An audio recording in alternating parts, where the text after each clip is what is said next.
guck mal hier, ich schalte einfach eine Lampe an und aus, ohne meine Hände oder meine Stimme zu benutzen. Und zwar mit diesem Ding hier in meinem Ohr. Wenn man ein bisschen trainiert hat, kann man damit einen Computer komplett bedienen, wie Dave Siegel hier vormacht. Der hat Naki gegründet und das ist die Firma, die dieses Ohrdings entwickelt hat. Das renommierte Inc. Magazine hat in einem Artikel geschrieben, dass dieser Ohrstöpsel Neuralink gefährlich werden könnte. Und das sind die mit den implantierten Gehirninterfaces. Ist Naki also auch ein Gehirninterface? Also der heilige Gral der Technikbedienung? Das klären wir in diesem Video und probieren das Ding natürlich aus. Bleibt dran.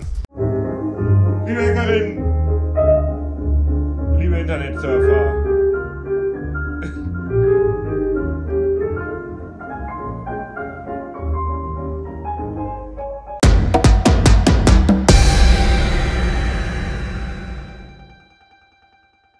Ja, schön hier auf der CES in Las Vegas, aber da muss man auch erstmal hinkommen. Helfen kann da NordVPN. Die sponsern dieses Video. Mit NordVPN kann man sich in 118 unterschiedliche Länder tunneln, in denen man oft ganz andere Preise angezeigt bekommt, wenn man aus denen einen Flug bucht. Da kann man also Geld sparen. Sowieso ist es aber praktisch, virtuell in anderen Ländern zu sein, weil man da zum Beispiel bei Streaming-Anbietern jeweils andere Inhalte angezeigt bekommt. Und obendrein bekommt man auch noch andere Vorteile, wenn man mit einem VPN unterwegs ist, zum Beispiel mit dem Bedrohungsschutz Pro, der Fake-Online-Shops erkennt. Probiert das doch einfach mal aus. Ihr bekommt hier bei uns 4 Monate extra auf ein 2-Jahres-Abo unter nordvpn.com/ct3003 und das risikofrei mit 30 Tagen Geld-Zurück-Garantie.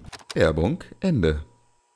Ja, Gehirninterfaces. Für mich als alter Cyberpunker das Thema schlechthin, spätestens seit ich Shadowrun gespielt und Neuromancer gelesen habe. Ist ja auch klar, die direkteste Verbindung zwischen Mensch und Maschine ist es, wenn Hirn und Technik direkt miteinander kommunizieren, ohne so unnütze Sachen wie Benutzeroberflächen, Terminals oder Sprachbefehle. Und klar, am Ende dieser Entwicklung steht dann irgendwie die direkte Stimulation des Hirns, dann braucht man halt keine Displays oder VR-Headsets mehr, dann ruft man die gewünschte Erfahrung direkt ab und fühlt und sieht die. Ja, okay, da sind wir noch lange nicht und das werde ich vermutlich auch nicht mehr erleben. Die andere Richtung aber, also Hirn zu Computer, die ist weniger spektakulär, aber das ist tatsächlich schon möglich. Das hier ist zum Beispiel Noland Arbor, der ist querschnittsgelähmt und hat ein Neuralink Gehirnimplantat im Kopf und kann damit einen Mauszeiger über den Bildschirm steuern und so zum Beispiel Schach spielen, wie in diesem Video. Aber okay, das ist invasiv. Da wird tatsächlich ein experimentelles Implantat in den Kopf eingepflanzt. Mit allen entsprechenden Risiken. Dass das natürlich kein Massenprodukt ist, darüber müssen wir gar nicht reden. Aber Naki besteht halt einfach nur so aus einem kleinen Ohr-Headset und kann genau das Gleiche. Also zumindest kann Naki-Erfinder Dave Siegel das. Also wir haben das auf jeden Fall live beobachtet, wie er, ohne seine Hände zu benutzen, diesen Computer bedient hat. Und dann durfte ich dann auch irgendwann ran. Ich war extrem aufgeregt, weil wirklich was mit meinem Gehirn zu bedienen, habe ich bislang noch nicht gemacht. Dann folgte aber auch eine kleine Enttäuschung. Es stellte sich nämlich raus, dass das nicht mein Gehirn direkt ist, was zum Beispiel die Lampe hier bedient, sondern meine Gesichtsmuskeln. Genauer gesagt die elektrischen Impulse, die meine Muskeln abgeben, wenn ich sie nutze. Also um zum Beispiel die Lampe einzuschalten, muss ich meine Kaumuskulatur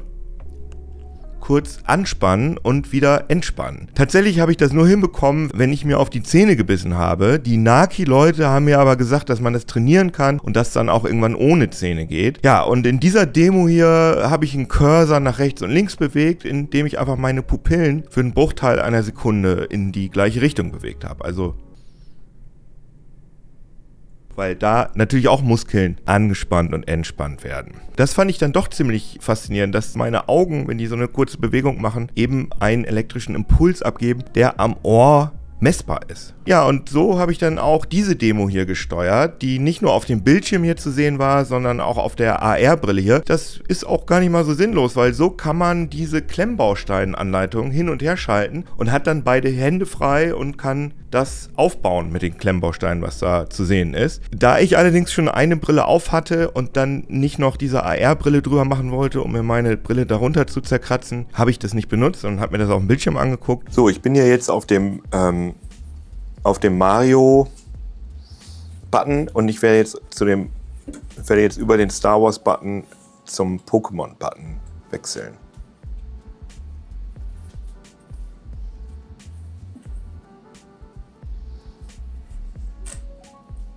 Und kann jetzt hier das Puzzle machen. Ich kann jetzt halt auch diesen Regler, kann ich jetzt zum Beispiel nach rechts bewegen Oder, also I think I can't jump over. I need to. Yeah.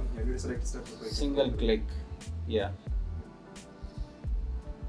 But look how fast I'm getting faster. You are expert now.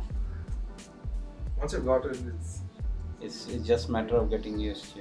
Mm-hmm. I really feel that it will get you will get really fast when you try it a bit more.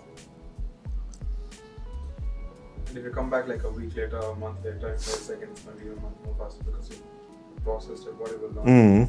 Also Pupille nach links, dann geht der Cursor nach links und Pupille rechts, Cursor nach rechts. Und einmal Kaumuskeln anspannen war quasi Linksklick, zweimal war Rechtsklick und dreimal die Escape-Taste. Das hat keine Minute gedauert, da konnte ich das bedienen. Aber waren halt dann auch nur 5 unterschiedliche Zustände. Das ist also noch relativ simpel. Ich hätte dann auch wirklich gerne mal die komplette Maus bedient, wie Dave Siegel uns das ja vorgemacht hat. Aber da hieß es, dass das zu viel Übung erfordern würde und das deshalb nicht Teil der Demo ist, die ich da bekommen habe. Naja, Naki erklärte mir jedenfalls, dass die Maussteuerung über Mikro-Kopfbewegungen funktioniert. Also über ein stinknormales Gyroskop, was ja auch ein bisschen unspektakulär ist, ehrlich gesagt. Mein Fazit. Ganz klar, Naki ist keine Vaporware. Also nicht einfach heiße Luft, die Technik funktioniert wirklich. Habe ich ja ausprobiert. Die Frage ist aber, funktioniert das auch, wenn man sich nicht gerade stark darauf konzentriert, sondern versucht, das nebenbei zu benutzen? Uns wurde zum Beispiel die Vision erzählt, dass man da unterschiedliche Geräte seamless bedienen kann. Also, dass man quasi Fernsehen guckt und dann wechselt man auf den Monitor und bedient da dann was und dann wieder aufs Handy. Klingt erstmal cool, glaube aber, dass es eine relativ starke mentale Anspannung erfordert. Ja, und wie ist es zum Beispiel in Verkehrsmitteln? Also, wenn es so ein bisschen rumwackelt, kann das System dann immer noch die Mikrogesten zuverlässig auswerten? Und ja, Naki ist kein klassisches Brain-Computer-Interface, also kein BCI, sondern ich würde es eher als alternatives Eingabegerät bezeichnen, das mit einem Gyroskop und Elektromyographie arbeitet, also die elektrische Aktivität in Muskeln misst. Klassische nicht-invasive Brain-Computer-Interfaces, also die nicht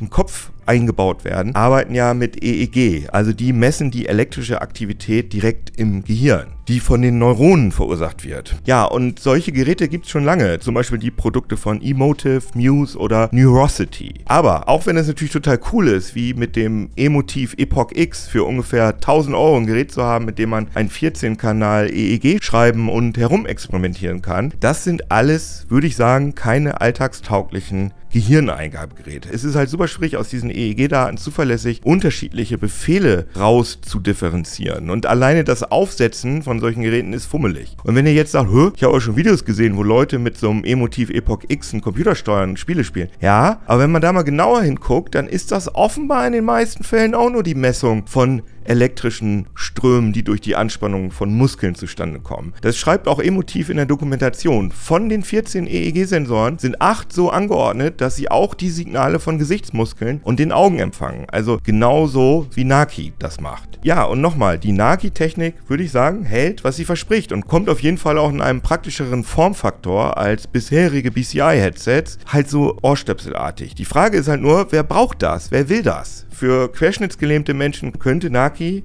ja lebensverändernd sein, auch wenn es da schon etliche andere Ansätze gibt, zum Beispiel Mundcontroller. Laut Naki richtet man sich aber an alle Menschen, weil die Macher davon ausgehen, dass Naki am Ende der Interface-Evolution steht. Unsere Vision ist es, der universelle Standard für die Steuerung von Geräten zu werden. Steht ein bisschen großspurig auf der Website. Ja, ich bin mal gespannt, wann die neuralen Ohrstöpsel wirklich auf den Markt kommen und wie teuer die dann sein werden. Testen würde ich die dann auf jeden Fall gerne. Ja, wie seht ihr das?